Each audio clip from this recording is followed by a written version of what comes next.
ಇದೇನಿದು ಕಳಂಕಿತ ಮಂತ್ರಿ ನಾಗೇಂದ್ರ ರಾಜರಾಮೆ ಒಂದು ಜೀವನ್ ಮರಣದ ಪ್ರಶ್ನೆಯ ಇರಬಹುದು. ಅವರನ್ನ ವಾಲ್ಮೀಕಿ ಹಗರಣದ ರಾದ್ದಾಂತದ ನಂತರವೂ ಕೂಡ ಮತ್ತೆ ಹೊಸ ಮುಖ್ಯಮಂತ್ರಿಯ ಸರ್ಕಾರದಲ್ಲೂ ಮತ್ತೆ ಸಚಿವರನ್ನಾಗಿ ನೇಮಿಸಿದ್ದು ನೈತಿಕವಾಗೂ ಔಚಿತ್ಯದ ದೃಷ್ಟಿಯಿಂದ ಕೂಡ ತಪ್ಪೇ ಇರಬಹುದು. ಅದು ಕಾಂಗ್ರೆಸ್ ಹೈಕಮಾಂಡ್ನ ತೀರ್ಮಾನವಾಗಿತ್ತು. ಇದಕ್ಕೆ ಸಂಬಂಧಪಟ್ಟಂತೆ ಇಲ್ಲಿನ ಪ್ರಧಾನ ಪ್ರತಿಪಕ್ಷವಾಗಿರೋ ಭಾರತೀಯ ಜನತಾ ಪಕ್ಷ ಇಡೀ ಒಂದು ಮಳೆಗಾಲದ ಅಧಿವೇಶನವನ್ನೇ ಭಂಗಗೊಳಿಸಿ ಪ್ರತಿಭಟನೆ ಮಾಡಿದ್ದು ಆಯ್ತು. ಆದ್ರೆ ಅದಕ್ಕೀಗ ಪಾದಯಾತ್ರೆಗೆ ಮಾಡುವಷ್ಟು ಜೀವನ್ ಮರಣದ ಪ್ರಶ್ನೆಯ ಒಂದ್ ಕಡೆ ಬಿಡದಿ ಟೌನ್ಶಿಪ್ಗಾಗಿ ಶತಾಯ ಗತಾಯ ಸುತ್ತಮುತ್ತಲು ಶತಮಾನಗಳಿಂದ ವ್ಯವಸಾಯ ಮಾಡ್ಕೊಂಡು ಬಂದಿದ್ದ ರೈತರನ್ನ ಯಾವುದೇ ಕ್ಷಣದಲ್ಲಾದ್ರೂ ಒಕ್ಕಲೆಬ್ಬಿಸುವ ಅವಸರದಲ್ಲಿದ್ದಾರೆ ಮುಖ್ಯಮಂತ್ರಿಗಳು. ಅದೇ ರೀತಿ ಮತ್ತೊಂದ್ ಕಡೆ ಈಗ 25 ವರ್ಷಗಳಿಂದ ವಿವಾದಗ್ರಸ್ತವಾಗಿರುವ ಆ ನೈಸ್ ರಸ್ತೆ ಕಂಪನಿ, ಆ ನೈಸ್ ಕಂಪನಿ ವಿರುದ್ಧದ ಹೋರಾಟ, ಅದಕ್ಕೋಸ್ಕರ ತಮ್ಮ ಜಮೀನನ್ನು ಬಿಟ್ಟುಕೊಟ್ಟ ರೈತರಿಗೆ ಇವತ್ತಿಗೂ ಪರಿಹಾರ ಸಿಕ್ಕಿಲ್ವಂತೆ. ಹೈಕೋರ್ಟ್ ಕೂಡ ಆ ಇಡೀ ಪ್ರಕರಣವನ್ನ ಈ ಶತಮಾನದ ಅತಿ ದೊಡ್ಡ ಹಗರಣ ಅಂತ ಕರೆದಿದೆ. ಅತ್ಯಂತ ಹೇಯವಾದ ಹಗರಣ ಅಂತ ತೀಕ್ಷ್ಣವಾದ ಶಬ್ದಗಳಿಂದ ಖಂಡಿಸ್ಬಿಟ್ಟಿದ್ದು ಆಗಿದೆ. ಒಂದ್ ಕಡೆ ನಿಮ್ಮ ಮಿತ್ರ ಪಕ್ಷ ಕೇವಲ 17 ಜನ MLA ನಿಮ್ಮ ಮಿತ್ರ ಪಕ್ಷ ಅಂದ್ರೆ NDA ಭಾಗವಾಗಿರೋ ಜಾತ್ಯತೀತ ಜನತಾದಳದ ಪಕ್ಷದ ನಾಯಕರು ಬಿಡದಿ ಟೌನ್ಶಿಪ್ ಮತ್ತು ನೈಸ್ ಕಂಪನಿ ವಿರುದ್ಧದ ಹೋರಾಟವನ್ನ ಮುಂದಿಟ್ಕೊಂಡು ದೊಡ್ಡ ಮಟ್ಟದಲ್ಲೇ ಪ್ರತಿಭಟನೆ ನಡೆಸ್ತಾ ಇರುವಾಗ ರಾಜ್ಯ ಬಿಜೆಪಿ ನಾಯಕರು ಕೇವಲ ಮಂತ್ರಿ ನಾಗೇಂದ್ರ ರಾಜೀನಾಮೆಯನ್ನು ಮಾತ್ರ ಒತ್ತಾಯಿಸಿ ಒಂದು ಅಧಿವೇಶನವನ್ನ ಕಳ್ಕೊಟ್ಟಿದ್ದಷ್ಟೇ ಅಲ್ಲ, ಇದೀಗ ಪಾದಯಾತ್ರೆ ಕಾರ್ಯಕ್ರಮವನ್ನು ಹಮ್ಮಿಕೊಂಡಿದ್ದಾರೆ. ಇರ್ಲಿ, ನೀವು ರಾಜ್ಯದಲ್ಲಿ ನೀವೊಂದು ವಿರೋಧ ಪಕ್ಷ, ಕೇಂದ್ರದಲ್ಲಿ 12 ವರ್ಷಗಳಿಂದ ತಾವು ಆಳುವ ಪಕ್ಷವಾಗಿದ್ದೀರಿ.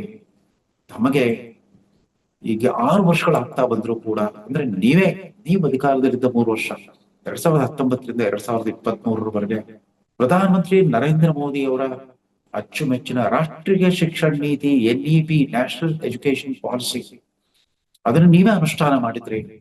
ಆದ್ರೆ 2023ರಲ್ಲಿ ಸಿದ್ದರಾಮಯ್ಯ ಬಂದವರೇ ಮೊದಲ ಹಂತದಲ್ಲೇ ನಾವಿದನ್ನ ತಿರಸ್ಕರಿಸ್ತೇವೆ ಅಂತ ಅದಕ್ಕೆ ಸ್ಥಗಿತಗೊಳಿಸ್ಬಿಟ್ರು. ಅದು ನಿಮ್ಗೆ ಮುಖ್ಯ ಅಂತ ಅನಿಸ್ಲೇ ಇಲ್ವಾ? ಇವತ್ತು ಕಳೆದ 1 ತಿಂಗಳಿಂದ ಇಡೀ ಪ್ರಪಂಚದಾದ್ಯಂತ ಭಾರತದ ಪ್ರಮುಖ ಸುದ್ದಿ ಅಂತಂದ್ರೆ ಜಂತರ್ ಮಂತರ್ನಲ್ಲಿ ಆ ಕಾಕ್ರೋಚ್ ಪಕ್ಷದ ಆ ವೇದಿಕೆ ಅಡಿಯಲ್ಲಿ ಈ ದೇಶದ ಯುವಜನರು ನಡೆಸಿದ ಹೋರಾಟ, ಅದೊಂದು ವಿವಾದಗ್ರಸ್ತ ಹೋರಾಟವೇ ಇರಬಹುದು. ಅದರ ಮುಂದಾಳತ್ವ ವಹಿಸಿದವರು ಎಲ್ಲರೂ ಕೂಡ ನಿಗೂಢ ಆಸಾಮಿಗಳಾಗಿರ್ಬೋದು. ಅವ್ರಿಗೂ ನೀಟ್ ಪರೀಕ್ಷೆಗೂ ಯಾವ ಸಂಬಂಧವೂ ಇರಲಿಲ್ಲ. ಅವ್ರು ಯಾರು ವೈದ್ಯಕೀಯ ಶಿಕ್ಷಣಕ್ಕೆ ಸಂಬಂಧಪಟ್ಟವರು ಅಲ್ಲ. ಇರಲಿ, ಹಲವಾರು ವಿದೇಶಿ ಶಕ್ತಿಗಳ ಕೈವಾಡವಿದ್ರೂ ಇರಬಹುದು. ಅದನ್ನ ಭಾರತದ ಪ್ರಧಾನ ಪ್ರತಿಪಕ್ಷ ಕಾಂಗ್ರೆಸ್ ಮತ್ತು ಅದರ ಮಿತ್ರ ಪಕ್ಷಗಳು ಇಡೀ ಇಂಡಿ ಮೈತ್ರಿಕೂಟ ಅದನ್ನ ಬಳಸ್ಕೊಂಡ್ಬಿಟ್ರು. ಯಾವ ರೀತಿ ರಂಪ ಎಬ್ಸಿದ್ರು ಅನ್ನೋದು ನೀವು ಗಮನಿಸ್ಲೇ ಇಲ್ವಾ? ನಿಮ್ದೇ ಪಕ್ಷದ ಅತ್ಯಂತ ಜನಪ್ರಿಯ ಪ್ರಧಾನಿ, ವಿಶ್ವ ನಾಯಕ ಅನ್ಸ್ಕೊಂಡಿರೋ ಪ್ರಧಾನ ಮಂತ್ರಿಯ ಅಸ್ತಿತ್ವಕ್ಕೆನೆ, ಅವರ ಇಮೇಜ್ಗೆನೆ ಭಂಗ ತರುವ ರೀತಿಯಲ್ಲಿ ಅವರು ರಂಪ ಮಾಡಿದ್ರು. ನಿಮಗೆ ಮುಖ್ಯ ಅಂತ ಅನಿಸ್ಲೇ ಇಲ್ವಾ? ಆಯ್ತು, ಜಂತರ್ ಮಂತರ್ ಪ್ರತಿಭಟನೆಗೆ ಪ್ರತಿಯಾಗಿ ಆವತ್ತಿನ ಶಿಕ್ಷಣ ಮಂತ್ರಿ, ನಿಮ್ದೇ ಪಕ್ಷದ ಶಿಕ್ಷಣ ಮಂತ್ರಿ ಧರ್ಮೇಂದ್ರ ಪ್ರಧಾನ್ ರಾಜೀನಾಮೆ ಕೊಟ್ಟರು. ಅವರ ಸ್ಥಾನದಲ್ಲಿ ಬಂದು ಕೂತವರು ನಮ್ಮವರೇ ಆದ ಕರ್ನಾಟಕದ ಪ್ರತಿನಿಧಿ ಪ್ರಹ್ಲಾದ್ ಜೋಶಿ, ಹಿರಿಯ ಮಂತ್ರಿ ಪ್ರಹ್ಲಾದ್ ಜೋಶಿ ಅವ್ರಿಗೆ ಹೆಚ್ಚುವರಿ ಜವಾಬ್ದಾರಿ ಕೊಟ್ಬಿಟ್ಟು ಅವರನ್ನ ಶಿಕ್ಷಣ ಸಚಿವರಾಗಿ ಪ್ರತಿಷ್ಠಾಪನೆ ಮಾಡ್ಬಿಟ್ಟು ಆಗ 1 ತಿಂಗಳಾಗ್ತಾ ಬಂತು.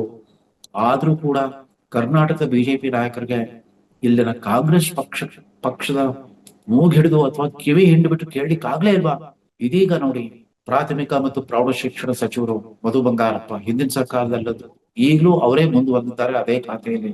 ಉನ್ನತ ಶಿಕ್ಷಣಕ್ಕೆ ಈಗ ಒಬ್ಬ ಹೊಸ ಮಂತ್ರಿ ಬಂದಿದ್ದಾರೆ, ಬಸವರಾಜ ರಾಯರೆಡ್ಡಿ, ಉನ್ನತ ಶಿಕ್ಷಣ ಇಲಾಖೆ ನೂತನ ಸಚಿವರು. ಇದೇ ಬಸವರಾಜ ರಾಯರೆಡ್ಡಿ ಹಿಂದೆ ಸಿದ್ದರಾಮಯ್ಯ ಸರ್ಕಾರ ಇದ್ದಾಗ 2016ರಿಂದ 2018ರ ಅವಧಿಯಲ್ಲಿ ನಿಮ್ಮ ಮೋದಿ ಸರ್ಕಾರವೇ ಕಳಿಸಿದ ನೂತನ ರಾಷ್ಟ್ರೀಯ ಶಿಕ್ಷಣ ನೀತಿಯ ಕರಡು ಪ್ರತಿಗೆ ಅವರು ಹೆಚ್ಚು ಕಡಿಮೆ ಅನುಮತಿ ಕೊಟ್ಬಿಟ್ಟಿದ್ರು. ಅನುಮೋದನೆ ಕೊಟ್ಟು ಸಹಿ ಮಾಡಿದ್ರು ಕೂಡ. ಕೆಲವು ತಮ್ಮದೇ ಆದ ಸಲಹೆ ಸೂಚನೆಗಳು, ಮಾರ್ಪಾಡುಗಳನ್ನು ಸೂಚಿಸ್ಬಿಟ್ರು. ಅನುಮೋದನೆ ಕೊಟ್ಟಿದ್ದವರು ಇದೇ ಬಸವರಾಜ ರಾಯರೆಡ್ಡಿ. ಇವರು ವಾಪಸ್ ಬಂದಿದ್ದಾರೆ. ನಿಮ್ಗೆ ಕೇಳಲಿಕ್ಕೆ ಆಗ್ಲಿಲ್ವಾ? ನಮ್ಮ ರಾಜ್ಯದಲ್ಲಿ ಇವತ್ತು ಯಾವ ಶಿಕ್ಷಣ ನೀತಿ ಅಸ್ತಿತ್ವದಲ್ಲಿದೆ ಅನ್ನೋ ಪ್ರಶ್ನೆ ಅದು ನಿಮಗೆ ಮುಖ್ಯ ಅಂತ ಅನಿಸ್ತಾ ಇಲ್ವಾ?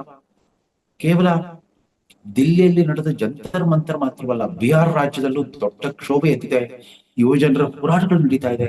ಉತ್ತರ ಭಾರತಾದ್ಯಂತ ಅದು ರಣರಣಿಸ್ತಾ ಇದೆ. ಇದಕ್ಕೆ ಸಂಬಂಧಪಟ್ಟ ಅದರಂತೆ ಜಾರ್ಖಂಡ್ ರಾಜ್ಯದಲ್ಲೂ ಕೂಡ ಶಿಕ್ಷಣ ನೀತಿಗೆ ಸಂಬಂಧಪಟ್ಟಂತೆ ಮತ್ತು ಉದ್ಯೋಗಕ್ಕೆ ಸಂಬಂಧಪಟ್ಟ ಸರ್ಕಾರಿ ಪರೀಕ್ಷೆಗಳ ಅಕ್ರಮಗಳ ಕುರಿತಂತೆ ದೊಡ್ಡ ರಾದ್ಧಾಂತ ಎದ್ದಿದ್ರು ಕೂಡ ನಮ್ಮ ರಾಜ್ಯದಲ್ಲಿರೋ ಶಿಕ್ಷಣ ನೀತಿ ಬಗ್ಗೆ ಪ್ರಶ್ನಿಸೋದು ಮುಖ್ಯ ಅಂತ ಅನ್ನಿಸ್ತಾನೆ ಇಲ್ವಾ? ನೀವೇ ಅನುಷ್ಠಾನ ಮಾಡಿದ ಒಂದು ವ್ಯವಸ್ಥೆಯನ್ನ 3 ವರ್ಷಗಳ ನಂತರ ಸ್ಥಗಿತಗೊಳಿಸ್ಬಿಟ್ರಲ್ಲ. ನಿಮ್ಮನ್ನ ನಂಬ್ಕೊಂಡ್ಬಿಟ್ಟು 4 ವರ್ಷಗಳ ಪದವಿ ಕೋರ್ಸ್ಗೆ ನೋಂದಾಯಿಸಿದ ಆ ವಿದ್ಯಾರ್ಥಿಗಳ ಗತಿ ಏನೋ, ವಿದ್ಯಾರ್ಥಿಗಳ ಗತಿ ಏನಾಗಿದೆ ಅಂತ ಯಾರಾದ್ರೂ ಒಬ್ರು ವಿಚಾರಿಸ್ಕೊಂಡಿದ್ದೀರಾ? ನಾನು ಈ ಪ್ರಶ್ನೆಯನ್ನ ಬಹಳ ತೀವ್ರವಾದ ನೋವಿನಿಂದ ಯಾಕೆ ಕೇಳ್ತಾ ಇದ್ದೀನಿ ಅಂತಂದ್ರೆ, ಸಾಂಪ್ರದಾಯಿಕವಾಗಿ ನಿಮ್ಮ ಭಾರತೀಯ ಜನತಾ ಪಕ್ಷ ಬರೋಕ್ಕಿಂತ ಮುಂಚೆನೆ 1970ರ ದಶಕದಲ್ಲೂ ಕೂಡ ಜನಸಂಘ, ನಿಮ್ಮ ಪೂರ್ವಾಶ್ರಮದ ರಾಜಕೀಯ ಸಂಸ್ಥೆ ಜನಸಂಘವಿದ್ದಾಗಲೂ ಕೂಡ ಶಿಕ್ಷಕರ ಕ್ಷೇತ್ರ ಮತ್ತು ಪದವೀಧರ ಕ್ಷೇತ್ರದ ಬಹುತೇಕ MLCಗಳೆಲ್ಲ ಜನಸಂಘದವರೇ ಆಗಿರ್ತಾ ಇದ್ರು. ಅಂದ್ರೆ ಶಿಕ್ಷಣ ಕ್ಷೇತ್ರದ ಬಗ್ಗೆ ಮತ್ತು ವಿದ್ಯಾವಂತ ಮಧ್ಯಮ ವರ್ಗದವ್ರ ಬಗ್ಗೆ ವಿಶೇಷ ಮುತುವರ್ಜಿ ವಹಿಸಿ ಹೋರಾಡ್ತಾ ಇದ್ದವ್ರೆ ಜನಸಂಘದ ನಾಯಕರುಗಳು, ಜನಸಂಘದ MLCಗಳು. ಬರ್ತಾ ಬರ್ತಾ ಬರ್ತಾ ಯಾಕೆ ಹೊಸ ಪೀಳಿಗೆಯ ಕರ್ನಾಟಕದ ಬಿಜೆಪಿ ನಾಯಕರುಗಳಿಗೆ ಶಿಕ್ಷಣ ಒಂದು ಮುಖ್ಯ ವಸ್ತು ಅಂತ ಅನಿಸ್ತಾನೆ ಇಲ್ವಾ? ಮುಖ್ಯ ಹೋರಾಟದ ಕಥಾವಸ್ತು ಅಂತ ಅನಿಸ್ತಾನೆ ಇಲ್ವಾ? ರಾಜ್ಯದಲ್ಲಿ ಇವತ್ತು NEPನೂ ಇಲ್ಲ, SCPನೂ ಇಲ್ಲ. ಸಿದ್ದರಾಮಯ್ಯನವರು ಬಹಳ ದೊಡ್ಡ ಪುರುಷಾರ್ಥಕ್ಕಾಗಿ ಅನ್ನೋ ಹಾಗೆ ನೆರೆಯ ರಾಜ್ಯದ ಮಹಾರಾಷ್ಟ್ರ ರಾಜ್ಯದ ತಜ್ಞರನ್ನ ಕರೆಸ್ಕೊಂಡ್ಬಿಟ್ಟು ರಾಜ್ಯ ಶಿಕ್ಷಣ ನೀತಿಯನ್ನ ರಚಿಸಿ ಅಂತ ಹೇಳಿದ್ರು. ಏನಾಯ್ತು? ಅವ್ರು ಕೊಟ್ಟ 3000 ಪುಟಗಳ ವರದಿಯ ಗತಿ ಏನಾಯ್ತು? ರಾಜ್ಯದಲ್ಲಿ ಇವತ್ತು NEPನೂ ಇಲ್ಲ, SCPನೂ ಇಲ್ಲ. ತ್ರಿಶಂಕುವಿನಲ್ಲಿದ್ದಾರೆ ಕರ್ನಾಟಕದ ವಿದ್ಯಾರ್ಥಿಗಳು. ಬಹುತೇಕ ಬಿಜೆಪಿ ಆಡಳಿತಗಳು, NDA ಆಡಳಿತಗಳು ರಾಜ್ಯಗಳಲ್ಲಿ NEP ಅನುಷ್ಠಾನ ಆಗೋಗ್ಬಿಟ್ಟಿದೆ. ಸ್ವತಃ ಮುಖ್ಯಮಂತ್ರಿ ಶಿವಕುಮಾರ್ ನಡೆಸ್ತಾ ಇರೋ ಆ CBSE ಶಾಲೆಯಲ್ಲಿ ಕೂಡ NEP ಬಂದ್ಬಿಟ್ಟಿದೆ. ಸರ್ಕಾರಿ ಶಾಲೆಗಳು, ಸರ್ಕಾರಿ ಅನುದಾನಿತ ಶಾಲೆಗಳಲ್ಲಿ ಮತ್ತು ರಾಜ್ಯದ ಕಾಲೇಜು ವಿಶ್ವವಿದ್ಯಾಲಯಗಳಲ್ಲಿ ಯಾವ ಶಿಕ್ಷಣ ನೀತಿ ಅನ್ನೋದು ಸ್ಪಷ್ಟವಾಗಿಲ್ಲ. ಅದೇ ರೀತಿ ಶಿಕ್ಷಣದಲ್ಲಿ ಭಾಷಾ ನೀತಿಗೆ ಸಂಬಂಧಪಟ್ಟಂತೆ ಸಾಕಷ್ಟು ಗೊಂದಲಗಳಿವೆ. ಸಿದ್ದರಾಮಯ್ಯನವರು ಒಡ್ಡೋಲಂತಲಿದ್ದ ಎಡಪಂಥೀಯ ಬುದ್ಧಿಜೀವಿಗಳೆಲ್ಲ ನಮ್ಗೆ ತ್ರಿಭಾಷಾ ಸೂತ್ರ ಬೇಡ, ದ್ವಿಭಾಷಾ ಸೂತ್ರವೇ ಸಾಕು ಅಂತಂದ್ಬಿಟ್ಟು ಹಿಂದಿ ವಿರೋಧಿ ಧೋರಣೆ ಆ ತಮಿಳ್ನಾಡಿನ ಪಡಿಯಚ್ಚಿನಂತೆ ಇವರು ಕೂಡ ವರ್ತಿಸ್ತಾ ಬಂದ್ರು. ಅದಕ್ಕೆಲ್ಲ ಹೌದು ಹೌದು ಹೌದು ಅಂತ ಸಿದ್ದರಾಮಯ್ಯನವರು ಹೇಳ್ತಾ ಬಂದ್ರು. ಅದ್ರ ಗತಿ ಏನಾಗ್ತಿದೆ? ಇವತ್ತು ಶಿಕ್ಷಣದಲ್ಲಿ ತ್ರಿಭಾಷಾ ಸೂತ್ರ ಇದೆಯೋ ಅಥವಾ ದ್ವಿಭಾಷಾ ಸೂತ್ರ ಇದೆಯೋ? ವಿದ್ಯಾರ್ಥಿಗಳ ಕಲಿಕೆಯ ಬದುಕಿನ ಬಗ್ಗೆ ನಿಮಗೆ ಎಳ್ಳಷ್ಟು ಕಾಳಜಿ ಇಲ್ವೇ ಇಲ್ವಾ? ನಾಗೇಂದ್ರನ ಅಷ್ಟು ಮುಖ್ಯ ಅಂತ ಅನ್ಸ್ಬಿಟ್ರ ನಿಮ್ಗೆ? ಇತರ ಕಳಂಕಿತ ಮಂತ್ರಿಗಳು ಅನೇಕರಿದ್ದಾರೆ ನೋಡಿ. ಒಂದ್ ಕಡೆ ಬಿಡದಿಯ ರೈತರನ್ನು ಒಕ್ಲೆಪ್ಸೋದಕ್ಕೆ ಯಾವುದೇ ಕ್ಷಣದಲ್ಲಾದ್ರೂ ಕೂಡ ಕಾರ್ಯಾಚರಣೆ ಶುರು ಆಗ್ಬಹುದು. ಅದೇ ರೀತಿ ಬೆಂಗಳೂರಿನ ಫುಟ್ಪಾತ್ ವ್ಯಾಪಾರಿಗಳನ್ನ ಒಕ್ಲೆಪ್ಸಿ ಆಗ್ಲೇ 2 ತಿಂಗಳು ಆಗೋಗ್ಬಿಟ್ಟಿತ್ತು. ಈ ಸರ್ಕಾರ ಕಾಲಿಟ್ಟ ತಕ್ಷಣವೇ ಮೊದಲ ಹೆಜ್ಜೆನೆ ಅದು ಬುಲ್ಡೋಸ್ ಮಾಡ್ಬಿಟ್ಟು 2.5 ಲಕ್ಷ ನೋಂದಾಯಿತ ಫುಟ್ಪಾತ್ ವ್ಯಾಪಾರಿಗಳನ್ನ ಒಕ್ಲೆಪ್ಸ್ಬಿಟ್ರು. ಅದು ಕೂಡ ನಿಮ್ಮ ಮುಖ್ಯ ಅಂತ ಅನಿಸ್ತೇ ಇಲ್ಲ. ಅವರ ರಕ್ಷಣೆಗೋಸ್ಕರ ಅವ್ರಿಗೆ ನಿವೇಶನದ ವ್ಯವಸ್ಥೆ ಮಾಡದೇನೆ ಬುಲ್ಡೋಸ್ ಮಾಡಿದ್ದು ನಿಮಗೆ ಮುಖ್ಯ ಅಂತ ಅನ್ನಿಸ್ಲೇ ಇಲ್ವಾ? ಅವ್ರನ್ನ ಬೀದಿ ಪಾಲ್ ಮಾಡಿದ್ದು ನಿಮ್ಗೆ ಮುಖ್ಯ ಅಂತ ಅನ್ನಿಸ್ಲೇ ಇಲ್ವಾ? ಅಲ್ಲಿದ್ದವರೆಲ್ಲ ತರಕಾರಿ ಸೊಪ್ಪು ಹೂ ಮಾರಾಟ ಮಾಡ್ತಿದ್ದವರೆಲ್ಲ SC ST OBC ವರ್ಗಗಳ ಬಹುಪಾಲು ಹೆಣ್ಮಕ್ಳೇ, 70% ಹೆಣ್ಮಕ್ಳೇ ಇರ್ತಾ ಇದ್ರು. ಹಣ್ಣು ವ್ಯಾಪಾರಿಗಳು ಕೂಡ ಕಾಂಗ್ರೆಸ್ ವೋಟ್ ಬ್ಯಾಂಕ್ ಅಂತ ಬಹಳ ಘಂಟಾಘೋಷವಾಗಿ ಹೇಳ್ಕೊಳ್ತಾರೆ. ಮುಸಲ್ಮಾನರ ಹೆಚ್ಚಿನ ಸಂಖ್ಯೆಯಲ್ಲಿ ಇದ್ರು. ಅವರೆಲ್ಲ ಸರ್ಕಾರದ ವಿರುದ್ಧ ತೀವ್ರ ಕೋಪದಲ್ಲಿದ್ದಾರೆ, ತಳಮಳದಲ್ಲಿದ್ದಾರೆ. ಅದ್ಯಾವುದು ನಿಮಗೆ ಮುಖ್ಯ ಅಂತ ಅನಿಸ್ತಾ ಇಲ್ವಾ? ಬೆಂಗಳೂರಿನ ರಸ್ತೆಗಳ ಫುಟ್ಪಾತ್ಗಳ ಸುಂದರೀಕರಣ ಆಗೋಗ್ಬಿಡ್ತು. ಅಲ್ಲಿ ಪಾದಚಾರಿಗಳ ಓಡಾಟವೇ ಕಡಿಮೆ ಆಯ್ತು. ಪಾದಚಾರಿಗಳ ಓಡಾಟ ಇದ್ದದ್ದೇ ಈ ಬೀದಿ ಬದಿ ವ್ಯಾಪಾರಿಗಳ ಆಕರ್ಷಣೆಯಿಂದ. ಯಾವುದೂ ಕೂಡ ಶೈಕ್ಷಣಿಕ, ಸಾಂಸ್ಕೃತಿಕ, ಆರೋಗ್ಯ ಸಂಬಂಧಿ ಪ್ರಶ್ನೆಗಳು ಯಾವುದು ನಿಮಗೆ ಮುಖ್ಯ ಅನಿಸ್ತಾ ಇಲ್ಲ. ತೀರಾ ವಿಷಾದದಿಂದ ಹೇಳ್ಬೇಕಾಗಿದೆ, 12 ವರ್ಷಗಳಲ್ಲಿ ಹೋಗಿ ಮೋದಿ ಅವರು ಮಾಡಿದ ಅನೇಕ ಕೊಡುಗೆಗಳು, ದೇಶಕ್ಕೆ ಕೊಟ್ಟ ಕೊಡುಗೆಗಳ ಬಗ್ಗೆ ಕೂಡ ನೀವು ಮಾತಾಡ್ತಾ ಇಲ್ಲ. ಯಾಕೆ ಸುಮ್ಮನಿದ್ದೀರಿ? ದಿಲ್ಲಿಯಲ್ಲಿರೋ ನರೇಂದ್ರ ಮೋದಿ ಅವರ ಬಿಜೆಪಿಗೂ ಕರ್ನಾಟಕ ಬಿಜೆಪಿಗೆ ಏನು ಅನುಚಾನ ಸಂಬಂಧವೇ ಇಲ್ವಾ? ಕೇವಲ ಪದಾಧಿಕಾರಿಗಳ ನೇಮಕ, ಅಧ್ಯಕ್ಷರ ಬದಲಾವಣೆ ಇವೇ ಮುಖ್ಯ ಕಥಾವಸ್ತುವ ನಿಮಗೆ? ಭಾರತ ಸರ್ಕಾರ ನಾನಾ ರೀತಿಯಲ್ಲಿ ಜೆನ್ಸಿಗಳನ್ನ ತಲುಪಲಿಕ್ಕೆ, ಅಂದ್ರೆ ಈ ದೇಶದ ಹೊಸ ಪೀಳಿಗೆ ಯುವಕರನ್ನ ಅರ್ಥ ಮಾಡ್ಕೊಳ್ಳಿಕ್ಕೆ, ವಿದ್ಯಾರ್ಥಿ ಜನರನ್ನ ತಲುಪಲಿಕ್ಕೆ ಅನೇಕ ಪ್ರಯತ್ನ ನಡೆಸ್ತಾ ಇದ್ದಾಗ ನೀವೇನ್ ಮಾಡ್ತಾ ಇದ್ದೀರಿ? ಕರ್ನಾಟಕದ ರಾಜ್ಯದ ಬಿಜೆಪಿ ಘಟಕದ ಅಜೆಂಡಾ ಏನು ಅರ್ಥವಾಗ್ತಾ ಇಲ್ಲ. ಇದನ್ನ ತೀವ್ರವಾದ ವಿಷಾದ ಮತ್ತು ಒಂದು ಬಗೆಯ ಸಾತ್ವಿಕ ಆಕ್ರೋಶದಿಂದ ರಾಜ್ಯ ಬಿಜೆಪಿ ನಾಯಕರನ್ನ ಆಗ್ರಹಿಸ್ತಾ ಇದ್ದಾನೆ. ನಿಮ್ಮವರೇ ಇವತ್ತು ಶಿಕ್ಷಣ ಸಚಿವರಾಗಿದ್ದಾರೆ ಪ್ರಹ್ಲಾದ್ ಜೋಶಿ ಅವರು ಈಗಾಗಲೇ NTA ನಲ್ಲಿ ಸಮಗ್ರ ಬದಲಾವಣೆಗೆ ಕೈ ಹಾಕ್ಬಿಟ್ರು. ಬದಲಾವಣೆ ಮಾಡಿದ್ದು ಆಯ್ತು. ಪರೀಕ್ಷಾ ಅಕ್ರಮಗಳ ತಡೆಗೆ ನರೇಂದ್ರ ಮೋದಿ ಅವರು ಕಠೋರವಾದ ಕಾನೂನನ್ನ ಸಂಸತ್ನಲ್ಲಿ ಪಾಸ್ ಮಾಡಿದ್ದು ಆಯ್ತು. ಎಲ್ಲ ಮಾಡಿದ್ರು. ಅದ್ರ ಬಗ್ಗೆ ಒಂದು ಚೂರಾದ್ರೂ ಜಾಗೃತಿ ಮೂಡಿಸೋ ಪ್ರಯತ್ನ ಮಾಡಿದ್ರ?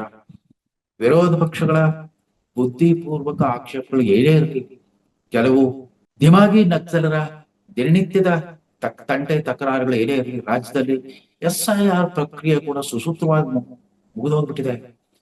ಬಾಕಿ ಉಳಿದಿರೋ ಮತದಾರರ ಪಟ್ಟಿಯಿಂದ ಸುಮಾರು 1 ಕೋಟಿ ಜನರ ಹೆಸರು ಕೈ ಬಿಟ್ಟಿದ್ದಾರೆ. ಅದರ ವರ್ಗೀಕರಣ ಕೂಡ ಕೊಡ್ತು ಚುನಾವಣಾ ಆಯೋಗ. ಅಷ್ಟೇ ಅಲ್ಲ, ಇನ್ನೂ 1 ತಿಂಗಳ ಕಾಲ ಯಾರ್ಯಾರ ಹೆಸರು ಕೈ ಬಿಟ್ಟು ಹೋಗಿದೆಯೋ ಅವರೆಲ್ಲ ಮರು ಸೇರ್ಪಡೆ ಮಾಡಲಿಕ್ಕೆ ಅನೇಕ ರೀತಿಯ ಅನುಕೂಲಗಳನ್ನು ಕಲ್ಪಿಸ್ಬಿಟ್ಟು ದೊಡ್ಡ ದೊಡ್ಡ ಜಾಹೀರಾತುಗಳ ಮೂಲಕ ಸಹಾಯ ಮಾಡ್ಲಿಕ್ಕೆ ಪ್ರಯತ್ನ ಮಾಡ್ತಾ ಇದೆ. ಚುನಾವಣಾ ಆಯೋಗದ ಈ ಪ್ರಯತ್ನಗಳ ಪರವಾಗಿ ಕೂಡ ಧ್ವನಿ ಎತ್ತುವುದು ನಿಮ್ಮ ಮುಖ್ಯ ಕರ್ತವ್ಯವಲ್ವಾ?